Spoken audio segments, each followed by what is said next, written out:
there was something that, as I even walked through the idea, it started to kind of reconfirm itself. And it was one of those things that then I'm like, this is sort of the issue about the Western world, our concept of compulsory literacy, and even how I have to give these British Protestants their due, and these Germans, these moderate German Protestants, their due. They're, with these Midwestern moderate people that just simply were truly like sort of this group of people that the idea of being politically extreme to them was simply sort of ridiculous on itself. Like, why don't you just enjoy your life? Why don't you just go to work? Why don't you just, there's all these other things. And when I think about people I've known who've emigrated from Germany, I could then understand, yes, in the late 1800s, when these extremely moderate German people filled the farmlands of America, this moderate thinking, there's all these other concerns to life.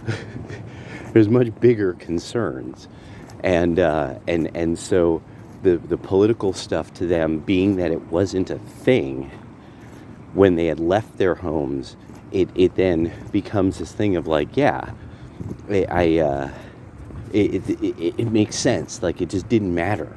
It wasn't a thing. It's like a chocolate cow. They would be like, well, people talk about them, but I've never seen one until I do. I mean, there's no reason for me to be terribly concerned about, which is a fairer bovine. So, that's cool. I just have never seen a bike when its lights are set up a certain way in the fog.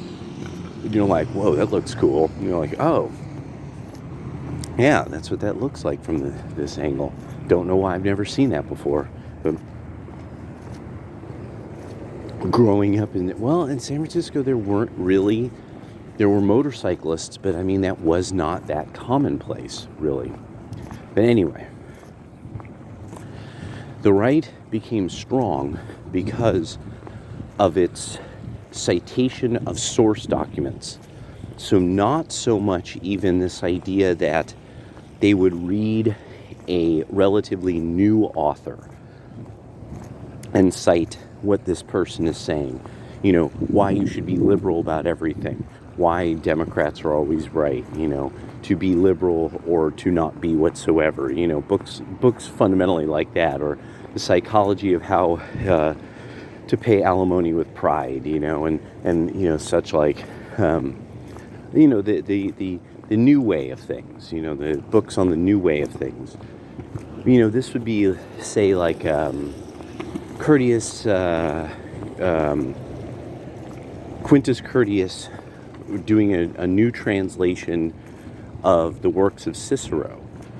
Like, I mean, that's, there's only so many times in a generation you get a lot of people who are into the idea of, I think I could translate Cicero better than this guy, kind of things, and that's really, I mean, that's become kind of a fascinating curiosity.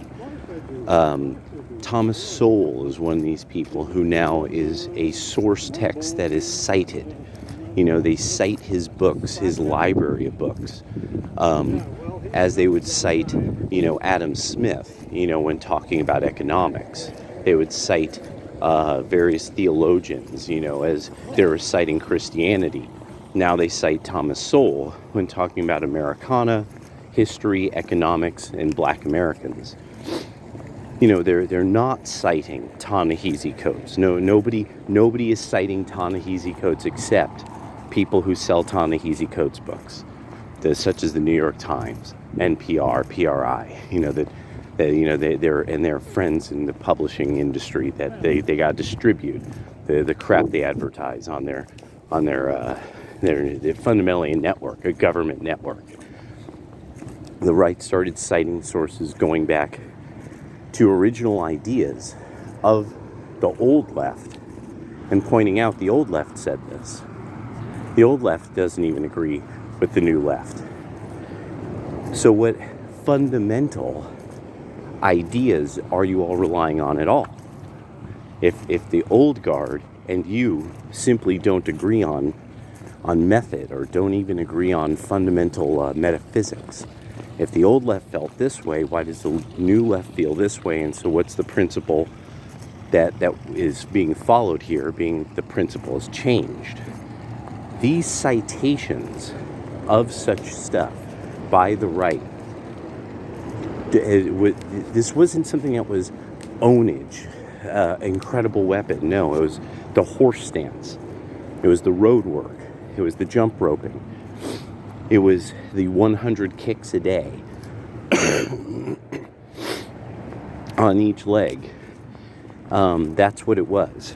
It was a strength builder, and I really was sitting by for a while like, this is a movement that is incredibly powerful because it's substantive. They're citing source documents about what they disagree with, and like going to the source. Like, I don't like how this manifests now, and when I go further back to the source of how it started, this is obviously the principle, because this is the source text on which it's based. Like, I think Marcuse or Gramsci's Cultural Marxism, that's a book. We still have to keep bringing this up. It's an actual book.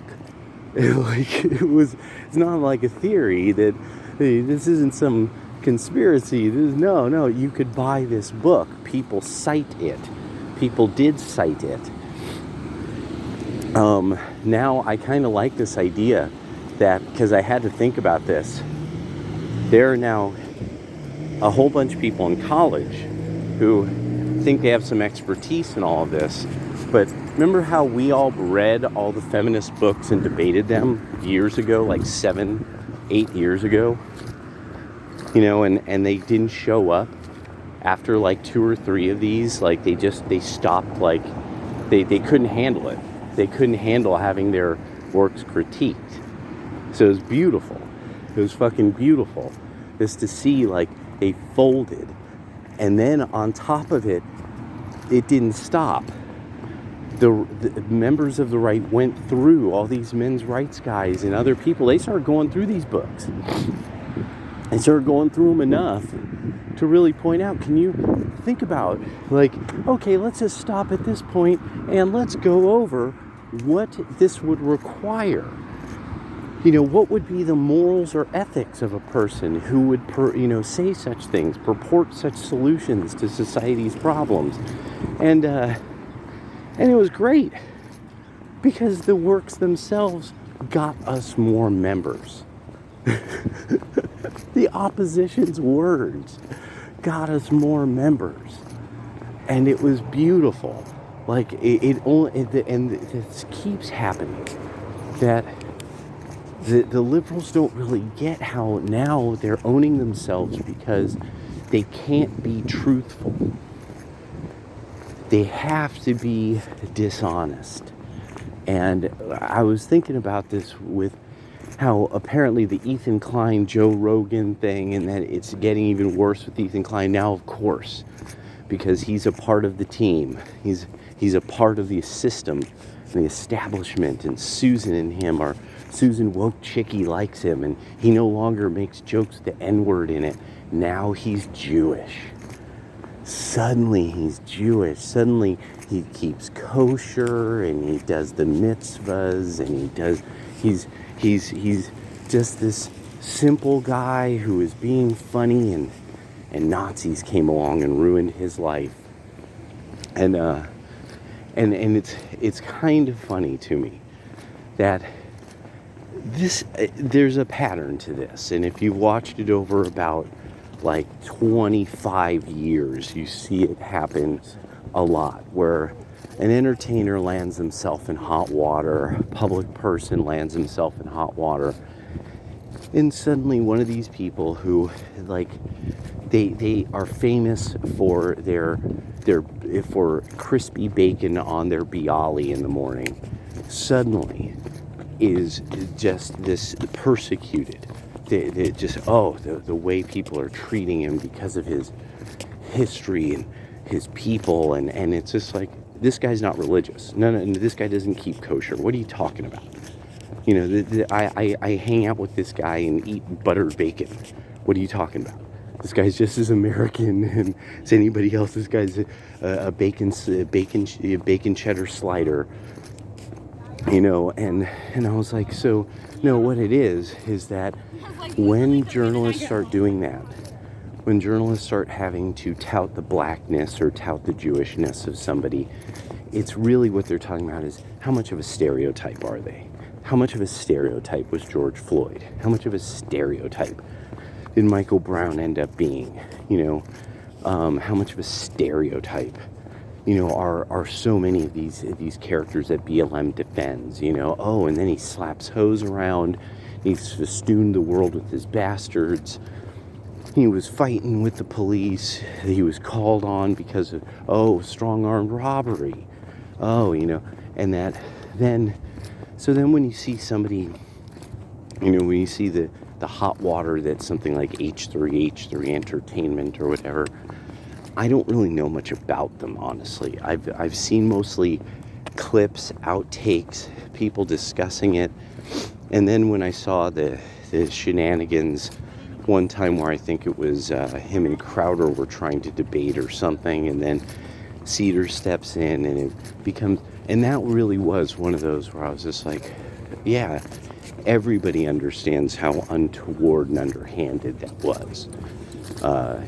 It wasn't that yeah, I never understand the idea of this kind of own of Crowder that came from that. And I think their numbers ended up showing it in the long run. They ended up finding out, like, oh, people not only hated that, you know, we've actually had people not, you know, give us money. You know, it wasn't remunerative in the long run. But, I mean, like, actually, it's good to even think of this. Sam Cedar, famously, like Sacha Baron Cohen, made most of his career on racially insensitive humor, and they were good at it. You know, Sacha Baron Cohen actually made his entire career off of you know, gay stereotypes, Arab British stereotypes, Muslim stereotypes. I mean, and technically, if you were to think about it, you would almost, nowadays, he would usually, by most of the young people, be called a bigot. But you see, he ended up, you know, suddenly citing, you know, he got on the good side of international NGOs, citing that there was an ancient group of Muslims who needed to enter somebody else's country. Suddenly, NPR, PRI, PBS, they've all forgiven him. It's all good. Bruno never happened. You know, and I mean, if any of you ever saw Bruno, I mean, that was even clever. I mean, that wasn't even a clever stereotype. That was almost as if he was trying to be just kind of mean and over the top. Yeah, I mean, Borat's one thing, but I mean, when I think about Bruno, I'm just like, yeah, Sasha, you were really, something was going on. You wanted to stick it to somebody, and Cedar does this. It lives to stick it to people. Klein living to stick it to people, and just after a while, it becomes one of these things that you're just sort of like, well, why would you resent people who definitely support you and have given you money? You know, why would you categorize them as a group that are always after you? It just, and so that's why I could see him spiraling. You know, I could see the way that people are arguing, no, he's going to just start spiraling and losing more and more numbers, become less and less of a thing. So it's kind of interesting that suddenly, like, NBC News is like, oh, Ethan Klein, suddenly the fucking violin starts. And it's like, this is a guy who made his career literally on being the person who brought the N-word back to the internet. And I was like, he says, oh, stop the persecution of Ethan Klein. If this keeps happening, who knows what will be next? I'm kind of loving this pattern, that this is now this consistent pattern. You mean that writer who said we should kill all men, but she was kidding. You mean now that she's lost her job because no one will read her columns? Stop the persecution. Who knows what will happen next if people were to actually hold someone responsible for their work, their real work, this is their opus. And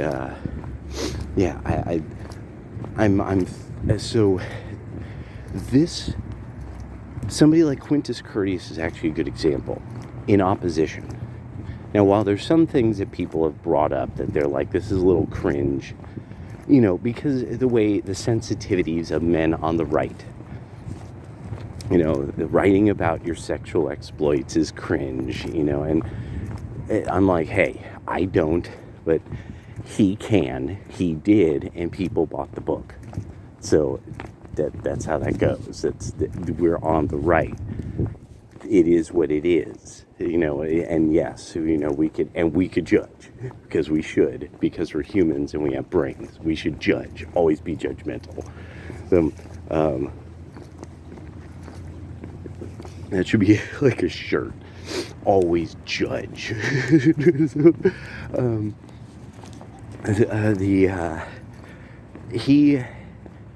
None of us know his fucking name, or I don't.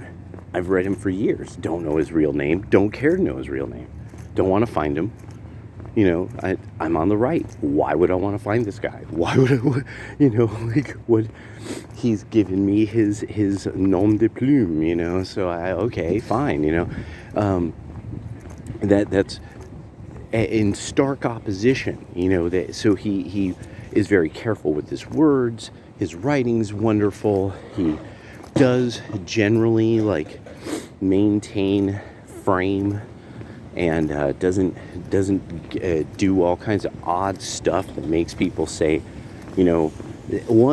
say his real name and then say, can you believe this guy by his real name going by this other name has done this thing that's so different than what he says he does? That is the thing that I'm like, okay, I got to give it to him. I'm not hearing scandal about the guy. Never heard scandal about the guy. There's so many people like this that I can't even think of the last time I might have read their column, because I'm like, oh, well, shoot. It's not like I hear any bad news about them. What have they been up to? And they're still writing, still doing their thing, still, people paying attention to them or not. They're doing their thing.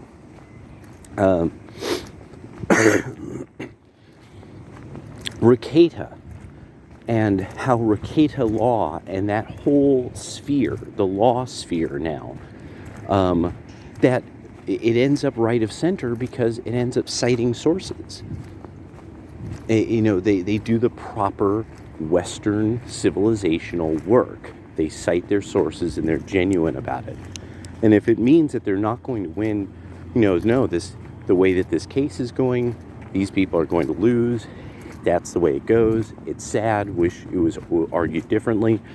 That kind of thing. And it's not. Imagine the slippery slope that will happen if. It's just not the same vibe on the right as on the left. It's not the same vibe, and the left doesn't get it, and that's great. I've been thinking about this more and more, and that's fucking great. Let them stew in their madness and not knowing what the fuck. There is nothing better than that. And I've been thinking about, and the fact that they can't go back to source text, because then they would have to go back to somebody like Robert Briffault. They would have to go back to these, and especially writing that's thick. I mean, you gotta be ready to read. But they can't go back to these source texts because then they would know how bad they're fucking up, or how bad socialism was constructed from the start. How it's always been just kind of garbage theory, and that the only thing they could really do was doubt the Christian narrative or Christian tradition. And in some ways, that came in handy, because Christianity took about 100 or more years to learn how to defend itself, and has defended itself. So, I mean, really, compared to what could have been, when we really look at how many people socialists and socialism, it just obliterates the cultures that it just erases. The whole genres of music and eras of time we never knew even happened in countries because of the fucking socialists and the commies. Like swinging Afghanistan. The swinging Afghanistan of the 50s through the 70s, when you could go to a bar and drink and watch women walk by in dresses with their hair down. In Afghanistan, mostly, of course, in the capital, Kabul, but and the socialists ruined it. The socialists in the society, Russia infiltrated them and ruined it all, ruined paradise, just like California socialists ruining Oregon and Washington. That's what they do. They're the kind of personality types that ruin things because they can't get up to something constructive. A big part of it is that would, if they were to read source text, be smart, be constructive, build things. They always want to talk about building community. They don't do that either, really. But that would be hard work. That would be real effort. All right, just some thoughts later.